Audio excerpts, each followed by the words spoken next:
اسی طرح دنیا میں جتنے بھی مشرک آباد ہیں، جتنے بھی غیر مسلم ہیں، ان میں سے کوئی 2 خداؤں کو، 3 کو، 4 کو، 5 کو وغیرہ مختلف کو مانتے ہیں۔ عیسائیوں کی مثال لے لے تو عیسائی جو ہے نا وہ 3 خداؤں میں یقین رکھتے ہیں، اور اس کے بارے میں قرآن مجید میں ارشاد ہے لَقَدْ كَفَرَ الَّذِينَ قَالُوا إِنَّ اللَّهَ ثَالِثُ ثَلَاثَةٍ، تحقیق کے ساتھ ان لوگوں نے کفر کیا جو یہ کہتے ہیں کہ اللہ تعالیٰ 3 خداؤں میں سے ایک ہے۔ غلط بات، اللہ صرف ایک ہے، اس کا کوئی شریک نہیں۔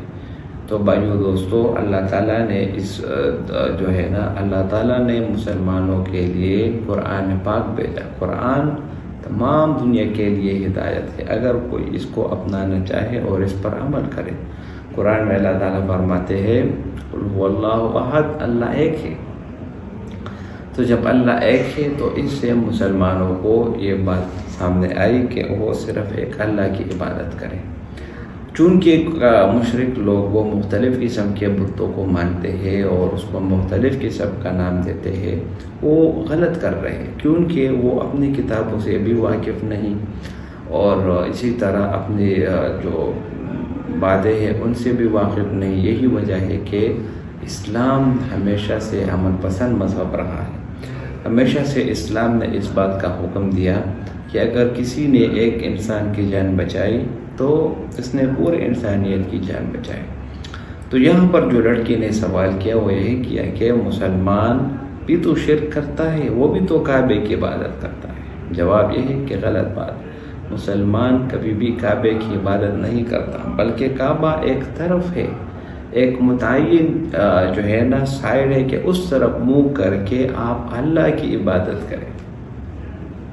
تو ہم صرف اللہ کی عبادت کرتے ہیں، اور قرآن میں اللہ تعالیٰ فرماتے ہیں وَمَا خَلَقْتُ الْجِنَّ وَالْإِنسَ إِلَّا لِيَعْبُدُونِ، کہ میں نے جن اور انسان کو صرف اپنی عبادت کے لیے پیدا کیا۔ تو ہم سب اللہ ہی کے ہیں اور اللہ ہی کی طرف ہم نے واپس ہونا ہے، اسی لیے ہم کہتے ہیں اِنَّا لِلَّهِ وَإِنَّا إِلَيْهِ راجعون۔